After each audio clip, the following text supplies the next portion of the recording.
Hi everybody, it's Honest John again. 5 Americans who are being held in Iran are now free.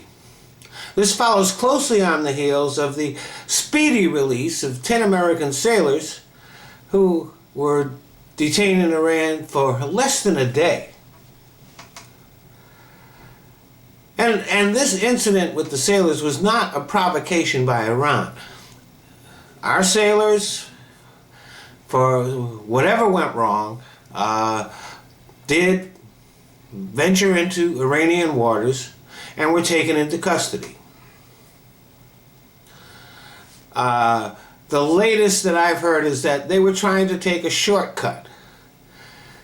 I've had a lot of experience with shortcuts. Not such a great idea. Now, one can quibble about the video that Iran made about of our sailors, and it certainly made a lot of people uncomfortable. Certainly was not the right thing to do, at least according to our standards. But when you think about it, it's a minor detail. Not really a big deal. But here is the main point.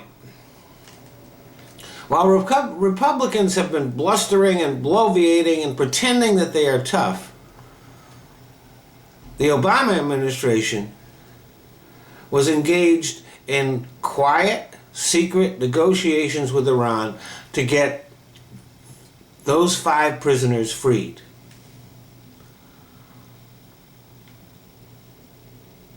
And they got it done.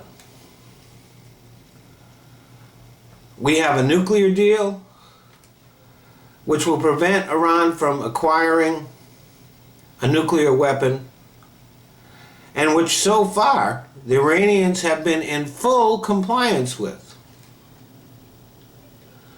Our sailors were held for less than a day, and now 5 Americans have been freed. Can you imagine those things happening in any Republican administration? Not a chance. Tough talk doesn't get things done.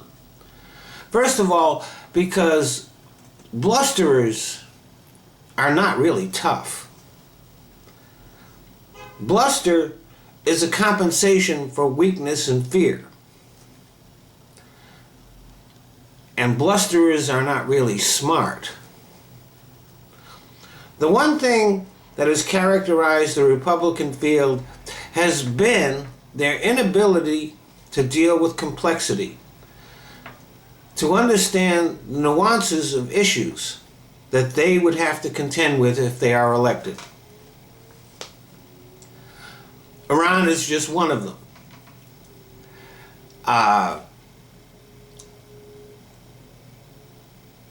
We will continue to have differences with Iran. We have different goals, different aims, different interests. And sometimes they will conflict, but there are times when they will come together. The perfect example is the fight against ISIS.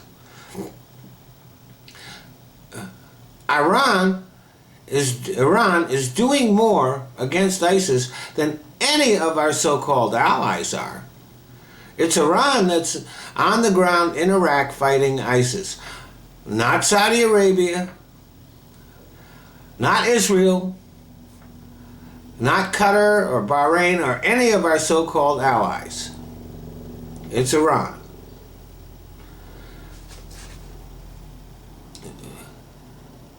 That's a complexity that the Republicans in the field don't seem to be able to grasp.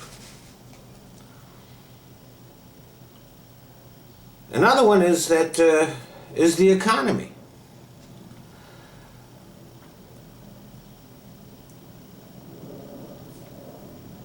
A lot of Donald Trump's supporters say that because he's rich and he's a businessman, that he will be somebody who knows how to make the economy work.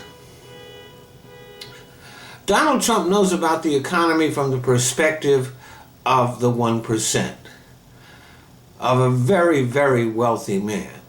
He does not understand the economy from the perception of the rest of us.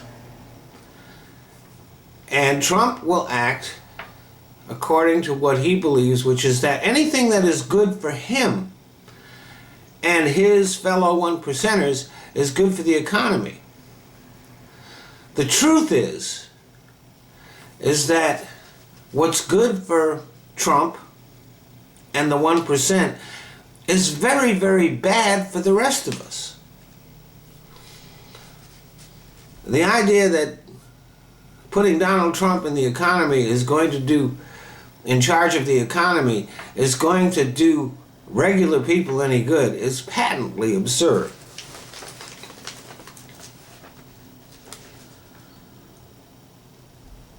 Nor does he, or apparently any other of the Republican candidates, understand that in order to efficiently fight the war on terror, we're going to need Muslim allies. They seem to see it as a clash between Christianity and Islam, which is a losing position.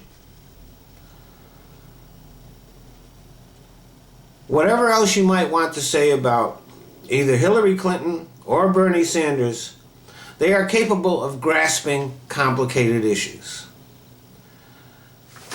They measure their words carefully. There's not a lot of bluster. When they criticize each other, it's about stances on issues. It's not personal attacks.